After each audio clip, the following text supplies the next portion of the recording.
What was your "oh no my life is over, my parents are gonna kill me" moment you had as a child/teen?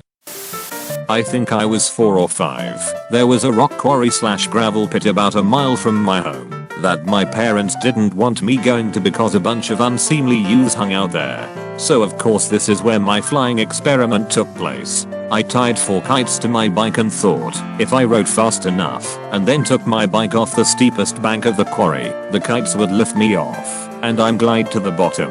Probably lucky for me, but the strings of the kite wound into the bike spokes and completely locked it, throwing me so I slid all the way down the edge of the gravel pit rather than make a measured jump.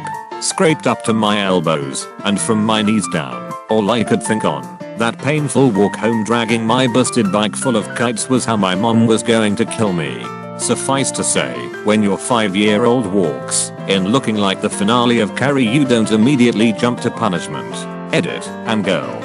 Also, my parents are and have always been fantastic/not neglectful. This happened almost 25 years ago in a very nice suburb. This was pretty much the only off-limits zone my parents had for me, which I mean, moth to the flame. Getting pulled over by 3 police cars for doing 70 in a 45. My dad happened to call as I was talking with the officers. They asked to speak with him. After a few minimum they handed the phone back and said, "You better go home. That is going to be worse than the ticket we are giving you." That was a whole lot of yelling at home. My parents paid for my mobile phone subscription, got a girlfriend, and called a lot more. Too much more. Raked up a €600 bill. My soul left my body that day. Me and a few buddies got arrested for some very foolish and regrettable criminal mischief. We managed to keep it from our parents by getting to the mailbox first to destroy court notices and targeted letters from lawyers. We thought we were in the clear too, until the newspaper article with our names in it came out. One time I snuck out of the house, and when I went to sneak back in the door was locked. We never locked the doors to the house, so I knew I'd been caught. Lived on a farm, so I just went up to the hay loft to sleep the rest of the night. There was a small lizard trapped in our garage under a pile of wood, so I moved some of them so it could get out. I must have accidentally knocked over a larger plank in the process that landed on my dad's car and went straight through the windshield. Lizard was fine though. I skipped school by leaving the house, climbing on the garage, and waiting for my mum to leave. I jumped down to let myself in as she drove off and set myself up for a day on my PS1. She then came back as she'd forgotten something, and I wanted to die in a hole. The yelling was something to behold. Didn't do that again. I thought it was a good idea to play with some candles while having a Relotia marathon. Turns out that was a bad idea because I ended up getting distracted and set the family couch on fire. I frantically put it out and threw a blanket over it. I didn't leave that couch for a week. 17 years old, had a party while the parents were out of town. I had to work the next day, but timed it so I would have plenty of time to clean before they got home that evening. Came home from work, the sprinklers are on and their car is in the driveway. Driving down my driveway I was anxiety and fear personified. I walk in the house and my mom tells me, "Your dad had to leave before you got here, otherwise he was afraid of what he might do to you." So we live in a two-story colonial. My parents are away on vacation. I'm in the yard and tossing a baseball up in the air and catching it. Just a 9-year-old entertaining myself.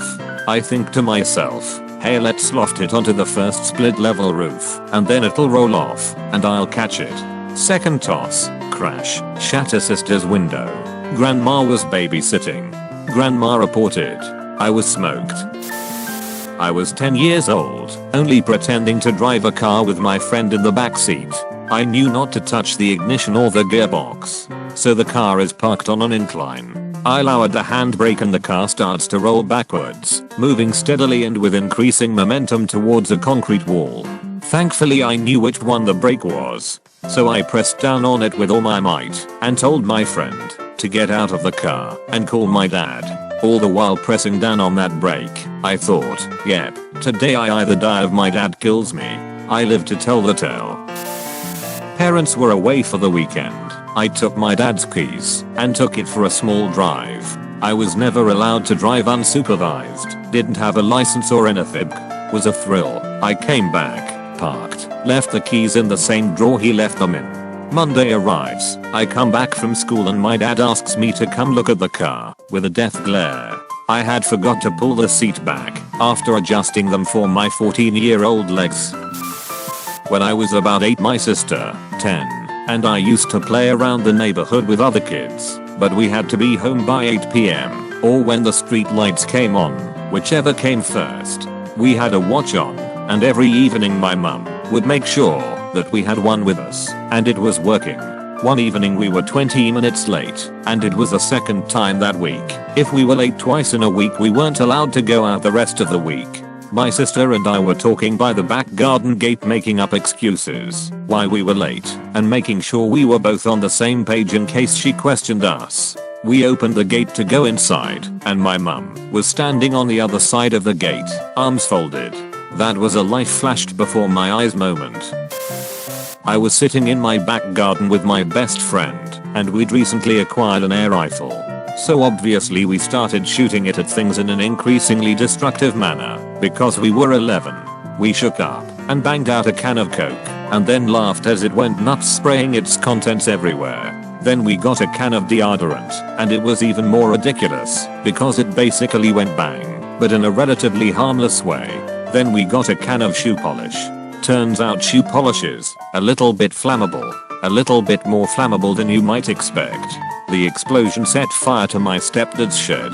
The can itself went straight up like a surface-to-air missile. Armed police arrived shortly afterwards. At the time I lived in reasonably central London, and this was in 1991, which just happened to be slap bang in the middle of the biggest ever spate of IRA terrorist attacks on the city, and a couple of months after some IRA members had driven a motorboat up the Thames and fired mortar shells at the actual fucking Houses of Parliament. The bollocking we got from the police was extreme, but it was nothing compared to the look in my mother's eyes the whole time it was going on, because my friend and I knew that it was when the police left that things were going to get very bad indeed. The sense of apprehension even worse than a riot cop carrying a rifle screaming in our faces about how stupid we were. It was horrifying. We were doomed. And so it came to pass. She went absolutely fucking mental. My mother is a mild-mannered person, but not that day, not that day. It still terrifies me to think of it almost 30 years later. Was looking up hentai titties when I was around 12. I'd seen my fair share of FBI has charged you with pornography, pay the court a fine, and serve your sentence viruses, and knew what to expect. One day I was doing my usual rounds around Pornhub, but decided to go down a rabbit hole of increasingly off-the-wall hentai out of dumb tween curiosity. I clicked on a video and suddenly I got redirected to a white page with a picture of handcuffs to the side. I clicked on tabs and tabs that all said this account has been blocked. The text on the page itself was grammatically correct and said stuff about how pornography, pay and bestiality are serious crimes and stuff like that. Immediately I panicked because this looked legit, even though what I was looking at wasn't either of those, just general weird shit. I closed the internet, reopened Google and got the same page. I shut down the computer, unplugged it, and started having a panic attack all through the house. I was alone. Started concocting a plan to deal with the police if they showed up at my house. Even thought of going out the way of suicide by cop when they showed up to arrest me, and planned out a letter to my parents explaining that I wasn't a pervert and that I was sorry. Looked out the window every day for the police to show up. They never did. Used computer again, and it was fine. Nothing happened at all. Have concluded that I got duped by a damn good virus. I browse very responsibly now. In our single digits, my older brother locked me out of the house while parents were out. I threw a stick at the back door and shattered the storm door glass. Knew I was gonna get a licking, but my bro got the licking instead for locking me out. He was a real jerk to me as a kid, and we are in our 50s now, but he still brings up how guilty he feels for it. That kinda makes up for how much I despised him back then. I snuck out and took the car when I was 16, before I had a license to drive at night. I hit a pothole and blew a tire. I rode around on a shredded tire for 2 to 3 minutes before I drove up on a guy smoking a cigarette in his driveway. He helped me change it. The next morning my parents woke up early and were going to take the car somewhere, and the spare was still on. Luckily this was right when the Goodyear or Firestone tires were all blowing out, and I told my parents that it happened earlier in the day before, and I just didn't have a chance to tell them.